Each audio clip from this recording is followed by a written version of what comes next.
గత 10 ఏళ్లుగా బీఆర్ఎస్ అధికార పక్షంలో ఉన్నప్పుడు పీసీసీ చీఫ్ రేవంత్ రెడ్డి సహా ఇతర కాంగ్రెస్ నేతలపై తొడలు కొట్టిన బీఆర్ఎస్ నేతల్లో ఇటీవలే జరిగిన అసెంబ్లీ ఎన్నికల్లో చాలా మంది గెలిచినా సైలెంట్ గా ఉండిపోయారు. తలసాని, మల్లారెడ్డి, సబితా లాంటి ఫైర్ బ్రాండ్స్ నోరు మెదపడం లేదంటే ఇక ఇతరుల గురించి చెప్పాల్సిన అవసరం లేదు.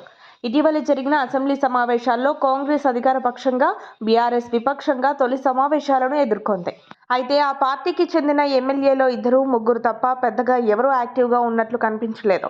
హరీష్ రావు, జగదీష్ రెడ్డి, కేటీఆర్ అసెంబ్లీ లోపల ప్రభుత్వంపై ఎదురుదాడి చేశారు.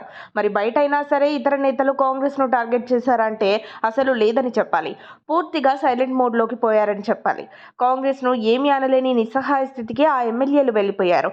చివరికి అధికార పక్షంలో ఉన్నప్పుడు తొడలు కొట్టిన మల్లారెడ్డి, తలసాని లాంటి వాళ్ళు కూడా నోరెత్తలేని స్థితిలో ఉన్నారు. అసెంబ్లీ సమావేశాల్లో ఎమ్మెల్యేల తీరును బట్టి చూస్తే బీఆర్ఎస్ పార్టీలో గెలిచిన ఎమ్మెల్యేలో ఎవరుంటారు, ఎవరెవరు హస్తం గుటికి చేరతారనే దానిపై స్పష్టత లేకుండా పోయింది.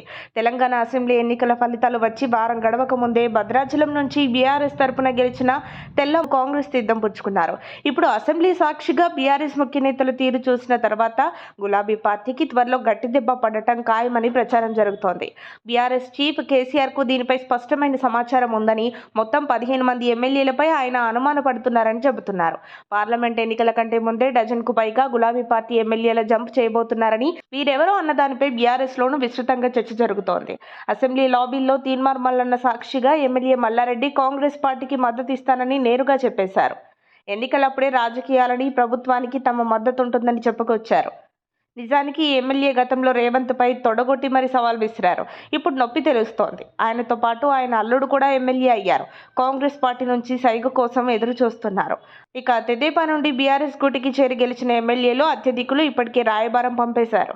సీఎం రేవంత్ రెడ్డి పిలవాలే కానీ తాము హస్తం తీర్థం పుచ్చుకోవడానికి రెడీ అన్న సంకేతాలు ఇస్తున్నారు. కాంగ్రెస్ పై పాజిటివ్ గా మాట్లాడుతున్నారు. గ్రేటర్లో గెలిచిన కొందరు కూడా రేవంత్ సాబ్ ఎప్పుడు రమ్మంటే అప్పుడు సిద్ధమని వారు కాంగ్రెస్ పార్టీకి సైగలు చేస్తున్నట్లు వార్తలు కూడా కూస్తున్నాయి.